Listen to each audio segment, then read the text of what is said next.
Naval Goddard एक tree की help से समझाने की कोशिश करते हैं कि किस तरीके से हमारा सेल्फ कॉन्सेप्ट हमारी लाइफ में हमारी रियलिटी बनता है। जैसे ट्री में ये रूट्स होती है और ट्री का ये ट्रंक है और इसमें कुछ ये ब्रांचेस मैंने बनाई हैं। ये जो ट्रंक है ट्री का, ये हमारा कॉन्शियसनेस होता है। मतलब हमारा कॉन्शियसनेस हमारी लाइफ में ये रोल ट्री के ट्रंक का रोल प्ले करता है।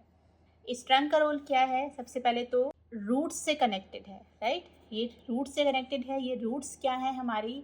ये हमारी रूट्स जो हैं ये हमारी यूनिवर्सल पावर है, या आप इसे गॉड पावर भी कह सकते हैं। तो ये रूट्स हमारी यूनिवर्सल पावर है और इस रूट के थ्रू ये यूनिवर्सल पावर, ये गॉड पावर हमारी कॉन्शियसनेस को मिल रही है और इसलिए यही पावर हमारी कॉन्शियसनेस में भी होती है। इसीलिए ही हमारा कॉन्शियसनेस ही हमारी हर चीज़ को, हमारी लाइफ में जो भी हम सोचते हैं उसको ये क्रिएट कर पाता है, क्योंकि इस कॉन्शियसनेस के अंदर ही गॉड पावर है। अब आते हैं ये ब्रांचेस पे।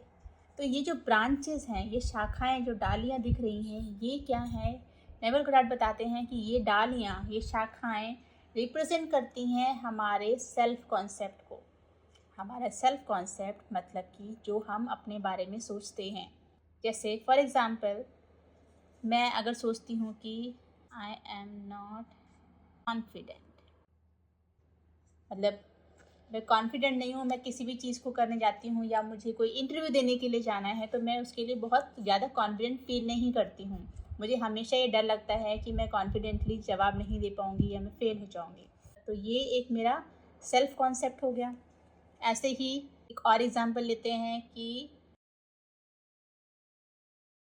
अब ये एग्ज़ाम्पल है, इसका कुछ भी रीज़न हो सकता है कि मैं गुड लुकिंग नहीं हूँ, मतलब मैं सुंदर नहीं दिखती हूँ, या मुझे इंग्लिश बोलनी नहीं आती, या मेरे कपड़ों के जो मैं कपड़े पहनती हूँ वो स्टाइल हमारे सोशली स्टेटस से मैच नहीं करता, तो इससे लोग मुझसे बात करना पसंद नहीं करते।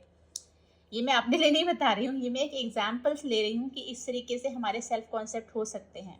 तीसरा एग्जाम्पल है कि मेरे पास पैसा रुकता ही नहीं। कई लोगों को मैंने ये बोलते सुना है कि यार मेरे पास तो जितना पैसा आता है ना वो सारा पैसा खर्च हो जाता है, मेरे पास कुछ पैसा बचता ही नहीं है, कोई सेविंग नहीं हो पाती है। तो ये भी एक सेल्फ कॉन्सेप्ट है, क्योंकि हम जब ये चीज़ सोच रहे हैं अपने मन में, अपने बारे में सोच रहे हैं, तो हम ये अपने कॉन्शियसनेस को यही एडवाइस दे रहे हैं, यही सजेशन दे रहे हैं। एग्जाम्पल लेते हैं कि मैं जहाँ पैसा लगाता हूँ, इन्वेस्टमेंट जो होती है मेरी, वो सारी खराब हो जाती है, डूब जाती है, में प्रॉफिट नहीं होता।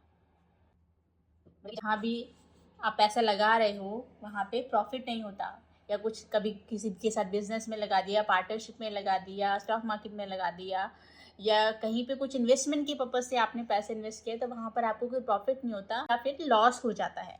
तो ये भी सेल्फ कॉन्सेप्ट है। लोग जो सोचते हैं कि भाई, लोग डरने लगते हैं, कहीं से उनको एक दो बार नुकसान हो गया तो लोग डरने लगते हैं, उनके मन में ये बैठ जाता है कि मैं तो जहाँ भी पैसा लगाता हूँ मेरा नुकसान ही होता है। तो वो उनका ये सेल्फ कॉन्सेप्ट वो अपने मन में बिठा लेते हैं। आई एम ए फेलियर, मतलब मैं तो लाइफ में कभी सक्सेस ही नहीं हो पाता। मैं कुछ भी कर लूँ, कुछ भी छोटे से छोटा काम भी कर लूँ, बड़े से बड़ा काम भी कर लूँ, कुछ भी कर लूँ, मैं लाइफ में कभी भी किसी चीज़ में सक्सेस नहीं हो पाता हूँ, फेलियर रहता हूँ, या मैं हमेशा मीडियोकर बनकर ही रहता हूँ, मैं बहुत ज़्यादा ग्रो नहीं कर पाता हूँ। ये मैंने सारे नेगेटिव सेल्फ कॉन्सेप्ट गिनवाए हैं, लिखे हैं। इसके साथ हमारे कुछ पॉजिटिव भी, कॉन्फिडेंट भी होते हैं। जैसे मैं बोलती हूँ, तब मैं अपने बच्चे की अच्छे से केयर करती हूँ, मैं बहुत अच्छी माँ हूँ। ये मेरे अंदर का एक पॉजिटिव सेल्फ कॉन्सेप्ट है। तो ये जो ब्रांचेस हैं ये हमारे सेल्फ कॉन्सेप्ट हैं, और ये सेल्फ कॉन्सेप्ट हमारे किससे कनेक्टेड है? कॉन्शियसनेस से। ठीक है, तो मतलब ये सारे सजेशंस जो हैं हमारे, जो भी हम अपने बारे में सोचते हैं, दुनिया के लिए नहीं, दुनिया के लिए नहीं, वो चीज़ नहीं जो आप दुनिया को बता रहे हो, ये वो सेल्फ कॉन्सेप्ट है, मतलब कि जो आप अपने बारे में अपने मन में सोचते हो। दुनिया को तो आप दिखा रहे हो कि हाँ आप बहुत तोप चीज़ हो, हवाबाजी बनाए जा रहे हो, लेकिन मन में सोचते हो यार मेरे अंदर इतनी हिम्मत नहीं, मैं तो बहुत फेलियर हूँ। या इन्वेस्टमेंट के लिए आप दूसरों को तो बहुत सजेशन देते हो कि यहाँ इन्वेस्ट कर लो, वहाँ इन्वेस्ट कर लो, लेकिन मन में खुद की क्या है कि मैंने तो जहाँ भी इन्वेस्ट किया हमेशा मुझे लॉस हुआ है। ठीक है, और यहाँ पे लोगों को बोलते हो इतनी सेविंग करो, उतनी सेविंग करो, महीने में इतनी सेविंग होनी चाहिए, लेकिन खुद के मन में क्या सोचते हो कि मेरे पास तो पैसा रुकता ही नहीं, है ना। ये सारे हमारे सेल्फ कॉन्सेप्ट हैं, ठीक है। अब ये सेल्फ कॉन्सेप्ट हमारे कॉन्शियसनेस में कनेक्टेड है, कॉन्शियसनेस के अंदर हमारी गॉड पावर है। अब नेवल बताते हैं कि इन सेल्फ कॉन्सेप्ट का जो कनेक्शन हमारा कॉन्शियसनेस से बनता है वो कैसे बनता है। सपोज करो ये इसका जॉइंट पॉइंट है, एक एग्जांपल ले रही हूँ मैं आपसे। ये जो जॉइंट पॉइंट है, यहाँ से अगर मेरी डाली कनेक्टेड है तो इसमें लाइफ है। अगर मैं यहाँ से इसको काट के अलग फेंक दूँ, इस डाली को यहाँ से काट के मैं अलग फेंक दूँ, तो ये डाली का क्या वजूद रह जाएगा, क्या लाइफ रह जाएगी इसकी? कुछ नहीं, ये सूख जाएगी, कुछ दिनों में सूख के ये ख़त्म, मर जाएगी ये डाली। इसकी कोई लाइफ नहीं है बिना कॉन्शियसनेस के। अब कॉन्शियसनेस से मैं इसको कैसे कनेक्ट कर रही हूँ, ये जो पॉइंट है ना, ये है मेरा। तो मैं इस पर बहुत ज़्यादा फोकस करती हूँ, बहुत ज़्यादा अटेंशन देती हूँ इस चीज़ को, अपने इस सेल्फ कॉन्सेप्ट को।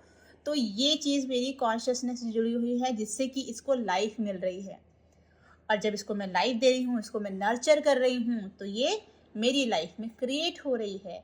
ऐसी और चीज़ें मुझे एग्जाम्पल मिलते जा रहे हैं, मेरी लाइफ में क्रिएट होते जा रहे हैं। तो ये सारे सेल्फ कॉन्सेप्ट मेरे फोकस, अटेंशन से, कॉन्शियसनेस से जुड़े हैं। तो अब इस सेल्फ कॉन्सेप्ट में जो चीज़ मुझे अपनी लाइफ में नहीं चाहिए, प्रॉब्लमेटिक है, जैसे कि मैं इसी पॉइंट को लेती हूँ, ये एक नेगेटिव सेल्फ कॉन्सेप्ट है, ठीक है। ये एक नेगेटिव सेल्फ कॉन्सेप्ट है, तो मुझे ये नेगेटिव सेल्फ कॉन्सेप्ट अपनी लाइफ में नहीं चाहिए। तो इसका सिंपल तरीका है कि मुझे इस पर फोकस नहीं करना है, मुझे इस पर अटेंशन नहीं देना है, जिससे कि ये चीज़ मेरे कॉन्शियसनेस से हट जाएगी, ख़त्म हो जाएगी, उस वैनिश हो जाएगी मेरी लाइफ से, और मेरी लाइफ में फिर इसका कोई वजूद नहीं रहेगा। नेवल कहते हैं कि जो भी आपके नेगेटिव सेल्फ कॉन्सेप्ट हैं, उन पर आप ध्यान देना बंद कर दीजिए। और इसका एक सिंपल तरीका होता है, क्योंकि कई बार चीज़ें हमारे माइंड में आती रहती हैं, वो थॉट हमारे माइंड में क्लिक हो जाता है कि नहीं, ये हम नहीं कर सकते, मतलब वो नेगेटिव सेल्फ कॉन्सेप्ट हमारे दिमाग में चलता रहता है।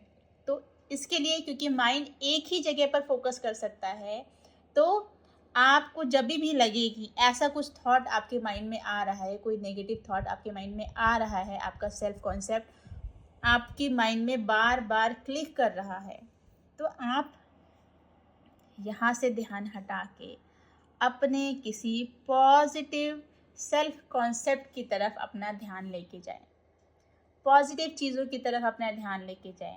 जब आप यहाँ ध्यान देंगे, इसको फोकस करेंगे, इस पे अटेंशन देंगे, तो आपकी कॉन्शियसनेस की पावर जो यहाँ जा रही थी, वो यहाँ से हट के वो कॉन्शियसनेस की पावर यहाँ जाएगी, और फिर ये चीज़ आपकी लाइफ में और क्रिएट होने लगेगी। आई होप आप लोगों को ये कॉन्सेप्ट थोड़ा समझ आया होगा। मैंने फर्स्ट टाइम कुछ डिफरेंटली ट्राई किया है, डिफरेंट तरीके से समझाने की कोशिश किया है। इससे जो हमें समझ आता है कि हमारा जो सेल्फ कॉन्सेप्ट है, ये बहुत ही इम्पॉर्टेंट रोल प्ले करता है हमारी लाइफ को बनाने में। जो हमारी लाइफ आज है, हम उससे खुश हैं, नहीं खुश हैं, जो भी कुछ है, वो सिर्फ और सिर्फ हमारे सेल्फ कॉन्सेप्ट के थ्रू ही हमारी लाइफ में आ रहा है। तो यहाँ पे मैं एक सजेशन देना चाहती हूँ कि जब भी आपकी लाइफ में कुछ ऐसी सिचुएशन आती है, प्रॉब्लम आती है, मेनली क्या होता है कि हमारा सेल्फ कॉन्सेप्ट हमें कब पता चलता है, मतलब पता क्या चलता है कि कब हमारे माइंड में क्लिक करता है, जब हम कुछ प्रॉब्लम या कुछ चैलेंज फेस करते हैं। सपोज कीजिए कि आपको 500 लोगों के सामने स्टेज पे खड़े होके कुछ बोलना है, आधे घंटे के लिए एंटरटेन करना है, उनको बांध के रखना है, उनको कुछ भी आपको बोलना है, मतलब पब्लिक स्पीकिंग समझ लीजिए एक तरीके से। तो कितने लोग उसमें कॉन्फिडेंट हो पाते हैं? तो जब ये चैलेंज आपके सामने आया, तब आपके मन में क्या चल रहा है, उस चीज़ को लिखना शुरू कर दीजिए, क्योंकि वो चीज़ें क्लिक होती हैं, लेकिन हमारे समझने से पहले ही वो गायब हो जाती है। हम फियर में इतने डूब जाते हैं कि वो चीज़ें क्या हैं, वो क्वेश्चंस क्या हैं, वो डाउट, वो फियर क्या है, हम उस पर ध्यान नहीं दे पाते। और नेक्स्ट टाइम फिर कभी वो प्रॉब्लम आएगी तो वो फियर वापस से आएंगे, क्योंकि जब हमने वो फियर नोट ही नहीं किए तो हम उनको एड्रेस कैसे करेंगे। तो हमेशा ध्यान रखिए इस चीज़ का कि जब भी आपके सामने ऐसा कोई चैलेंज आ रहा है, तो आप मॉनिटर करिए कि आपके माइंड में क्या थॉट चल रहे हैं, क्या डाउट आ रहे हैं, क्या फियर आ रहे हैं कि क्या हो जाएगा। और जब आप इन चीज़ों पर ध्यान देंगे तब आपको पता चलेगा कि आपका सेल्फ कॉन्सेप्ट क्या बना हुआ है। जब पता चल जाएगा कि सेल्फ कॉन्सेप्ट नेगेटिव बना हुआ है, तभी तो उसको पॉजिटिव कर पाएंगे ना।